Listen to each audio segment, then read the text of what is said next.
Hello, Decode Your Burnout fans. Welcome to another episode with me, Dr. Sharon Grossman. And today we're joined by Dr. Pelè Raymond. He is an educator, musician, software architect, and best-selling author of Profitable Happiness, the 5 Key Habits of a High-Performing Organization. He seeks to change the world through books, software, training, and music by helping organizations build cultures of high employee engagement and business performance. Born in a war-torn African village, he's experienced both humble beginnings and the victory of the American dream. His unique journey has taught him what truly drives success, and it's not who or what we are. It's our ability to unleash the profitable happiness within us to solve the world's problems and dance to the music of our lives. Dr. Pelè holds a PhD in organization and management. He has delivered global learning solutions to Fortune 500 clients, won numerous speaking awards, and landed his songs on the top Billboard and UK music charts. Today, Dr. Pelè is the host of the Profitable Happiness podcast, where we recently recorded our episode and where he artfully combines his passions for music, software, and business education to help people close the gap between potential and performance. Dr. Pelè, welcome to the show. Thank you so much, Dr. Sharon. It's a pleasure to be here with you. So you have quite an interesting story. Normally, we would start with somebody's burnout story, but you've got something that goes like really far out, because I think the majority of the people that come on the show don't have those kinds of rags to riches, Africa to US kind of stories. So tell us a little bit about your journey and where you really started, what life was like, what brought you here, and what brought you to focusing specifically on workplace culture. Really appreciate that question, Dr. Sharon. And contrary to what I presented to you, I'm actually going to start from burnout and then go back to how I got here, because it is so important that we understand why we do what we do. My burnout story is actually something that happened maybe a year and a half ago. I was presenting at a conference for a company that I worked for. I was a vice president in that company, and I was doing a great job. I had people clapping and all kinds of things everything was perfect. And the CEO, my boss, was sitting there watching me. And right after the presentation, I went up to him and I said, "I'm quitting." And he was surprised. "Why are you quitting?" And I just said, "I've had enough." And I had a positive and peaceful exit. But the truth was, my relationship with that leader was so bad. I was walking on eggshells. I was afraid of everything I was saying. I was unhappy. And it's funny how you realize how unhappy you are exactly when you should be as happy as you should be. You should be like thrilled right now because you've done a great job. Everything's perfect, but your burnout has finally built up and caught up with you. And that's what happened to me. I was unhappy. And I know that so many people in their jobs are just not happy, and they haven't yet understood why.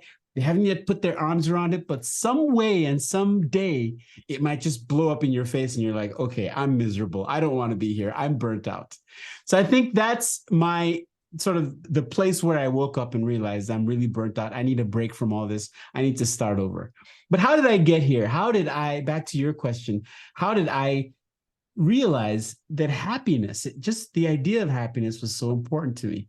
That goes back to my childhood. I was born in a war-torn village, basically. We were refugees running around, hiding from soldiers and bombs in the middle of the Biafran Civil War in the late 1960s. And my mother and I were one of these refugees, and my mother could not give me food. She could not give me shelter. She didn't have those to give. But to keep me alive, she did something I would never have expected. She would simply sing to me. And she would sing these songs to me. And these songs would sort of play a little trick on me. The songs would divert my attention away from hunger and fear and all those terrible things out there and make me happy. And that's when I learned that this thing called happiness is so important to our survival that it actually precedes success. It's more important to be happy first before you achieve success and not the other way around. And somehow, sometimes you get hit by that lightning. That's the one that has driven my entire life, is this pursuit of happiness, true happiness. And sometimes when you're burnt out, you realize part of what's going on is your happy's gone and you need to reclaim it. So that's my story. Well, first of all, I love the story about your mom singing to you, because I think what it really pinpoints is that it takes something so small to make us happy, even in the worst of circumstances, that we always have something that we can do. And those are obviously very extreme circumstances. I think most of us deal with stress in our daily lives, but maybe not to that extent, which then hopefully that puts it into perspective for us. And yeah, if you're really stressed out, hum a tune. That could be something, or listen to your favorite music, right? Because we know that music actually can change your state. So that's really good.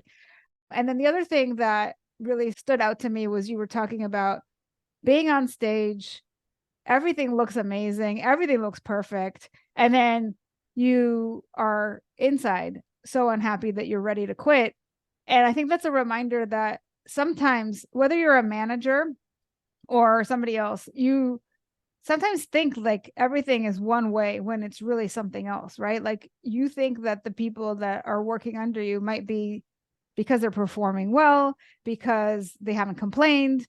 You might think everything's great. And yet they might be burned out. They might be on the brink of quitting. So it's important for us to check in. It's important for us to figure out not what it looks like, but what's actually going on the ground, right? And I just interviewed Emma Codd for this podcast, who works for Deloitte, and we talked all about workplace culture. We talked about psychological safety and all the things that are really important for people to be able to show up and say, you know what, I need a day off. I'm having a mental health challenge. I'm not feeling well. A lot of times, if you're working in an organization where it's not safe for you to say those things, like, and maybe you can also share from your experience, like, what would happen if you told that former boss of yours, I'm having a struggle here. I need some time off, or whatever your needs were at the time that you couldn't really talk about. What would they have said if you would have come forward to them? Because I think that's an example of what it's like when there isn't psychological safety. Yeah, absolutely. I think that myself included, so many of us live in quiet desperation. We are walking around terribly unfulfilled, terribly stressed, and we have no tools to address it. And the worst possible thing would be to confess it to a leader like that, especially the one that I had to deal with. That would not have produced a positive conversation, because for that particular leader, the only thing that mattered was results. You know, how many of these results did we get today? How many phone numbers? How many emails? How many sales results? And when the conversation is not about the bottom line and it's just about this fuzzy stuff, no connection, no conversation. So maybe you call that psychological safety, or the lack of psychological safety. I call that a war zone. We are running around fighting internally and externally. And it's not a good place to be if you're an employee. Yeah, because it puts you into fight or flight. Speaking of fighting, your brain perceives it as a war zone where you have to now get into survival mode and be on alert. And that's the opposite of feeling safe. Yeah, So, absolutely. I mean, I think this is really a call for organizations to start thinking about more than just the bottom line, because we know you can't just focus on profit without having people there who want to stick around, right? And so I'm curious, from your experience when you were working at this organization, it might not even be a whole cultural problem. In other words, it's not the organization always that's at fault. It could be just like that one person. And I've had experiences like that too, where it was just one person. And so I'm curious, was it the culture? Was it this just one person phenomenon? And if it's just the one person, the bad apple, if you will, what can organizations do to make sure that that's not happening? How do they keep that in check? Well, in my case, that one person was at the very top of the organization. And they say the fish stinks from the head down, right? So if the top of the organization is not very emotionally intelligent or willing to understand that employees have happiness needs and well-being needs, then all of the organization will adopt that just to survive. And so I think to your point, we have to look at leadership because everything starts from leadership. If leadership has the opinion that the most important thing here is the bottom line, and that's it, we're going to have a problem in the entire culture. And that's why I wrote my book, Profitable Happiness, because the whole idea of profitable happiness is this. You got two different extremes. On the one hand, you have leaders, and on the other hand, you have employees. Employees want happiness, engagement, well-being, things that you might want to call soft. And leaders want the hard things like sales results and customer acquisition and customer retention, all these metrics that are more, if you will, hard or tangible. And, what happens is leaders tend to focus more on the sales results and the tangible outcomes and not as much on the employees' needs. Just like the parable of the golden goose. If you remember, the golden goose had a bunch of eggs and golden eggs were coming out and the farmer was so excited. Oh my gosh, look at all these eggs. And he's like, hey, I have an idea. I'm going to kill the golden goose so I can get even more of the eggs right now. Well, guess what? He kills the golden goose. And of course, there are no more golden eggs. Those golden eggs are the results and the sales outcome and all those kinds of things. But if you get rid of or don't focus enough on the employee needs, the golden goose needs, you kill that, you're not going to get anything. And so I think the idea of profitable happiness is how do we build organizations where companies find profit? They are profitable, but they also find employee happiness along the way, and the two go together. That's the goal of profitable happiness, and that's what I've built my book and my software around. I can't really speak to this myself, but I know that there's data that show that when you embrace the culture of your organization, you end up being more profitable. I know that's true from like an entrepreneurial perspective, like when you focus on service and not chase the money, that eventually you become profitable just because people connect with you and they want whatever it is that you have and they buy you, right? You're the product. So you really show up to serve. And I think that's kind of like an analogy. I'm not saying you have to be a nonprofit organization, but I'm saying if you don't just think about your customers, but you also think of the people who are providing the services within your organization, because as you say, if you saw them, each one of them as a golden goose, I think is a perspective shift of, okay, I really got to get my game on, right? I got to make sure that I'm not being this person at the top that's, from me, all this negativity is trickling down. However, here's what I see a potential problem to this idea, right? Is if the people at the very top are not very emotionally intelligent, which by the way happens quite a bit, I've found, right? Quite a bit. We've got people who are these like ladder climbers, and a lot of them are narcissists and they step on toes and they do whatever it takes to get up to the top. Then it's kind of inevitable that it's going to be a toxic workplace if that person's there. And so what we're saying is that you need to be emotionally intelligent in order to provide your workplace with the kind of what I call hashtag irresistible culture. Then you need somebody that is emotionally intelligent. And what we're saying is oftentimes they're not. So we're kind of in a bind where we're saying we need that, but that's not what we have. And if you're not emotionally intelligent, you don't even know what you don't know. You don't know that you're not self-aware. You don't know that what you're doing is toxic. And you're operating, if you're a narcissist, out of fear. You're operating out of envy. You are not thinking about why you're doing what you're doing. If you're making people walk on eggshells, or if you're micromanaging people, chances are you're not right. Like there's something going on inside of you that you haven't dealt with, that you're maybe not even aware of. A lot of it is subconscious. So organizations who have those kinds of leaders may not even understand, where do I start? Like what happens? And if you're the one running the whole organization, then good luck. Yeah, I mean, you're so right. In this particular case, I had a very strong micromanager who had no idea of emotional intelligence and all the things you're talking about. But I think there's actually some hope. There is a solution that anyone, even leaders who are like the type of leader I've described, if they take the philosophy that once they align their needs with the needs of the employees, and so you've got both profit and happiness walking hand to hand, it solves every problem. I'll give you an example. You made a great example about serving being your focus. And if you serve, then you'll get more business, even though it's like an indirect thing. Well, it's the same thing with employee happiness. That if you say to people, go just be happy, they're not just going to be happy, just magically wake up happy. What's going to happen is you tell people, go make other people happy.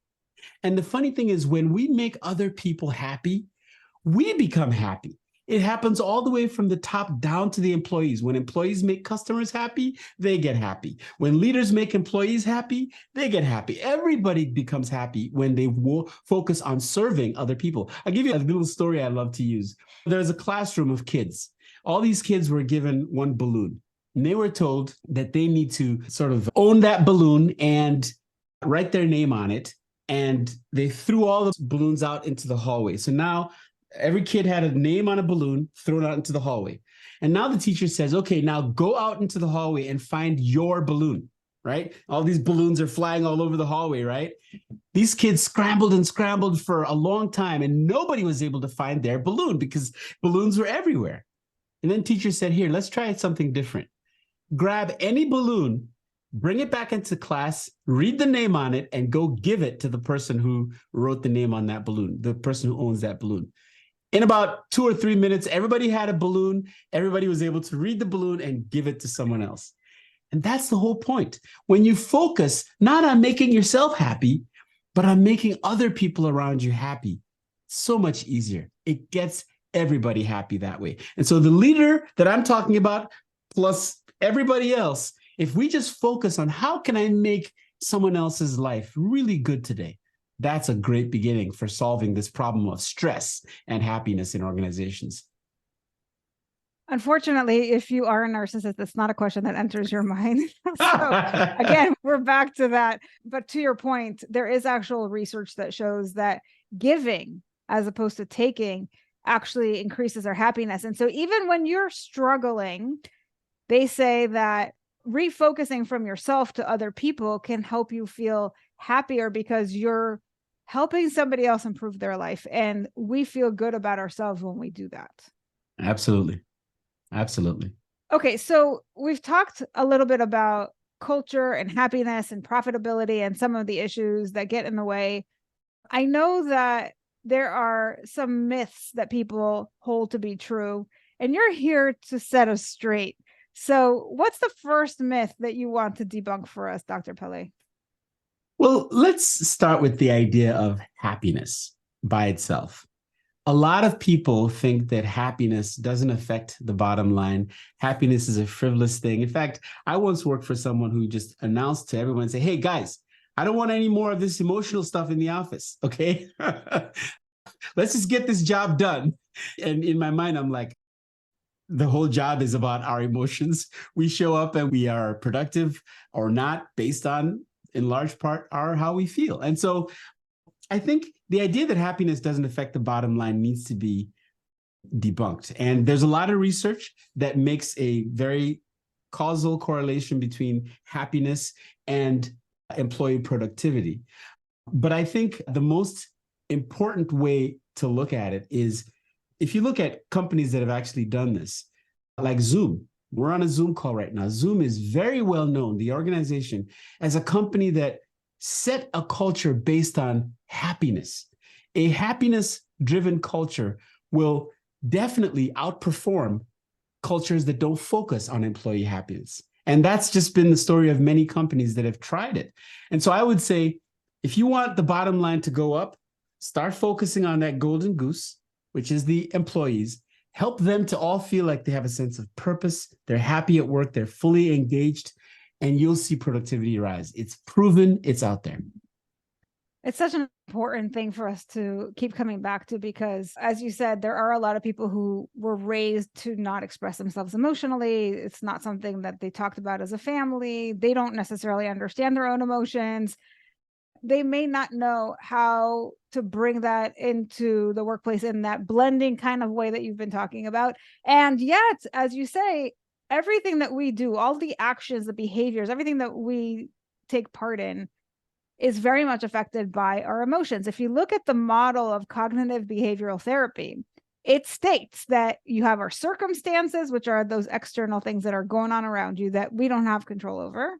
And then we have our interpretation of those events. So that's our thoughts or how we make sense of things. And those thoughts, not the circumstances, but the thoughts about the circumstances is what dictates how we feel. And those emotions drive our behaviors. And so that is like the closest thing to behavior and performance is emotions. And so if you aren't in a good emotional state, and we know this, right? Because our emotions completely affect our ability to focus, our motivation, our mood, our energy, like so much. And that, I can't think of a more important thing to think about in the workplace, which is then makes sense to me why we actually know for a fact that EQ is more important than IQ in the workplace. Yeah. Yeah. I mean, when you have statistics like companies globally spending $300 billion on stress-related, employee-related stress, you realize that this is a huge problem. Employee well-being and burnout is a real thing that has to be addressed. And it's funny because the things that create happiness are also the things that can reduce stress and burnout. They're sort of two sides of a coin. And so the second myth that I would like to debunk, if I could, is the idea that you can't create your happiness. You can't control it. It's just this thing you feel. Well, you've just explained why. There's a filter between events and your behavior, and it's called your thoughts. So if we can learn to sort of manage our thoughts and realize that we do have control over our happiness, that's like ground zero.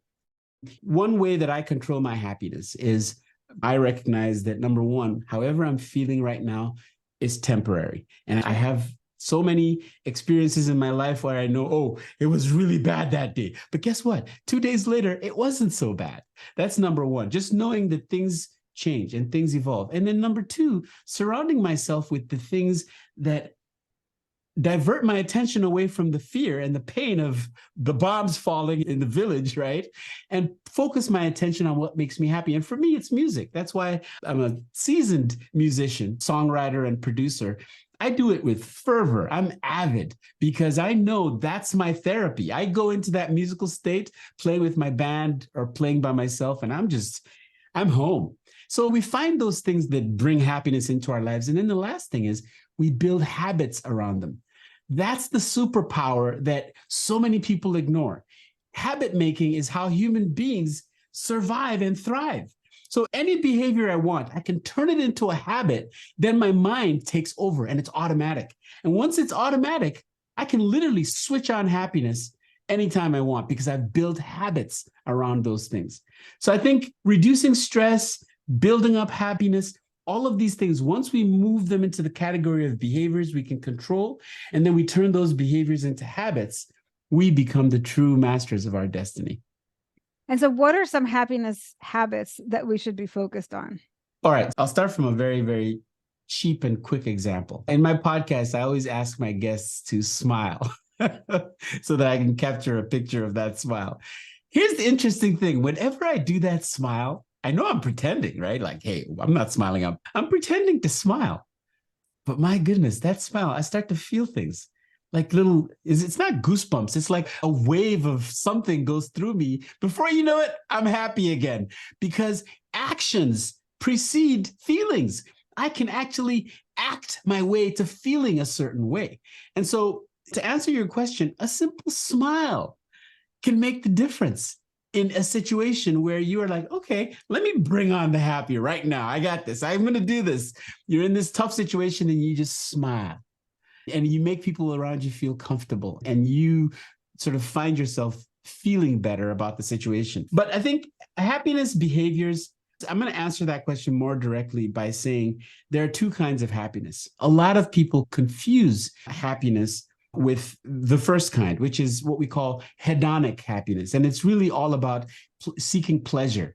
I feel good today, la, la, la, la, la. That's all hedonic happiness. And guess what? Hedonic happiness is not what creates profit in organizations. Let's get a ping pong table in the foyer. That's not what creates a happy, productive, and profitable organization. It's the second kind of happiness, and that's called eudaimonic happiness, which is more related to employee engagement, to feelings of real connectedness to the task at hand, the purpose. Really, this goes all the way back to Aristotle, who talked about this. But I wish someone had named it better because I don't like the word eudaimonic. And so I took that whole body of literature and research and work, and I renamed it profitable happiness, right? So when we focus on eudaimonic happiness, we are more engaged, we're more connected to what we are trying to do. And that's when organizations become more profitable. Yeah, I've never actually heard that term. I mean, I've heard of hedonic happiness. The eudaimonic happiness is totally new for me. But yeah, it's the exact opposite. EUDAIMONIC. And the reason I don't like it is like it almost sounds like demonic. I don't want to be talking about anything that's eudaimonic. It seems like, what's that? But it is actually, if you look that up, that was a term brought to the world by Aristotle, and it describes a kind of happiness that is all about deeper meaning, deeper engagement, flow, like that state of flow where you're lost in time and you're just really engaged in your work. That's a form of happiness that is what we want in organizations. Right. And flow is an example of something that happens when we're engaged in our work. And in order for us to be engaged in our work, we have to feel safe. We have to be passionate, like all those things kind of come together. And so this is really important for us to know what we need to focus on, know what not to focus on, and get out of this quiet desperation that you talked about and actually do the things that bring us happiness as individuals in the workplace, as well as if you're a leader, bring happiness to the people that you're managing or the people that work for your company, because the happier they are, the more profitable you'll be. And ultimately, the more hedonic happiness you'll have. Exactly. And I think it all comes back to what you brought to the fore at the very beginning, which is it's about culture. And we both agreed that culture starts from the top and it works its way down. But sometimes we need help. If we're going to create cultures of happiness and engagement and good employee experiences, we need some help. And what I've found is that writing a book is a good place to start. We do the research and we put all our information in a book. But the real help that can make things happen in practice is software. And that's why I developed software called Profitable Happiness, which allows an entire team, an entire organization to be focused on employee engagement, on employee experience, on employee happiness and well-being every single week, not just once at the end of the year or some survey that is sent out every quarter. Every single week, people will get a chance to interact on these topics, and it builds habits of happiness for that organization. And I know that you offer free demos for anybody who has a company. So if they're interested in that, where do they go? Well, if anybody wants to learn about profitable happiness and see a demonstration of the software, you can do two things. You could either find me on LinkedIn, which is where I am, and my handle is Dr. Pelè, DRPELE. So linkedin.com/IN/ Dr. Pelè, like everyone else, right? Right. That's one place. The second place they can find me is on my personal website, which is drpelè.com, DRPELE.com.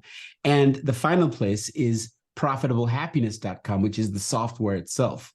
And if you reach out to me on any of those areas and you would like to see a demonstration of the profitable happiness culture building software, myself or one of my team members will absolutely give you a full demonstration of the software. Fantastic. Now, last question. So for companies who've already taken you up on this and they're utilizing the software, what are some of the real data kind of results that you've seen as a result of using it over time? Well, the one thing I'm seeing is people saying to us that what was invisible is now visible. If you think about it, most of the things we talk about, stress, burnout, happiness, these things are felt, not seen in numbers, the way the profitable side is. You see sales results, you see graphs around customer feedback, and all those things are visible. But never do we have something around that says, hey, here's how happy we are, or here's how engaged we are. Of course, we get that once a year. But now, if you have a consistent weekly assessment of these softer things that employees have to feel, like happiness, now you have made it visible. So people like to say it's now visible, and then they can compare the happiness stuff with the profitable stuff in one graph. And now they know exactly what's going on. Another thing that I hear is people like the fact that it's AI driven, meaning they can click a button and ask a question about how to improve the culture, how to reduce stress further or improve happiness based on the data that currently exists. So to answer your question more directly, which was, what are people saying in terms of what is it doing basically for their bottom line? They're recognizing now that they can actually see there's a correlation between how happy employees are and how they're performing. And once they catch where things are going wrong or going right, they can do more of those things that are going right or less of the things that are going wrong. They now have control over their culture. So you're shining a light on what's actually going on that they may not have been aware of. So as we say, self-awareness is always the first place to be. And then from that place, they might say, oh, I didn't realize how unhappy our people are. And then once they realize that, what do they do about it? Do they go into the AI to find the solutions, or do you provide some solutions for them? They can go straight into the AI and say, hey, look at our company right now, all the data, and tell me based on this data, someone like a Marshall Goldsmith might say to help us fix it, or just tell us how to fix it, period. And I like to tell the joke of with AI, you can either ask that question of a Marshall Goldsmith or a Stephen Covey, or you could pay $100,000 to get Marshall Goldsmith to come talk to you for 1 hour. Your choice. You'll get the same basic advice. I'll give you one quick example of how powerful this is. Every week, one of the questions, of course, is how happy were you the week before? But also another question you get every week is how appreciated did you feel from your manager? That's such a powerful question. All the research shows that manager appreciation really drives so many positive things like engagement, experience, and so on for companies. So if you can ask that question and see the graphs and then see when people are feeling it organization-wide, oh my goodness, your managers will get in line and they will all start to make sure that those numbers get better by behaving in the way that allows the anonymous points to be recorded. I'm guessing, Dr. Pelè, that when you were working at your former company, you did not feel appreciated by your manager. No, and I didn't have any graphs, and he didn't have any graphs showing him that his employees are not feeling appreciated. And imagine if he could see that. He might have changed some of his behaviors because it's visible now. Yeah. Well, thank you so much for the work that you're doing.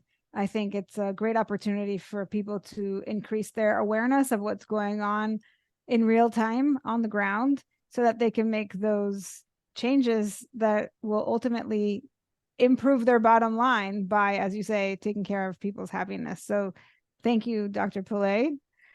And for all of you thinkers out there, what did you think of the show? If you're a feeler, how did hearing this make you feel? And for all of you doers, what are you going to do based on what you've heard? Now, regardless of what your personality code might be, my goal is to spread the word that burnout is a unique experience, and by decoding it, you can find solutions that are equally unique to you. Help me spread this message by subscribing to the show on Apple or Spotify and leaving us a review, telling us what you think, feel, or do differently because of the show. And if you're watching us on YouTube, you can leave me a comment or questions to answer in future episodes. And please recommend the show to anyone struggling with burnout.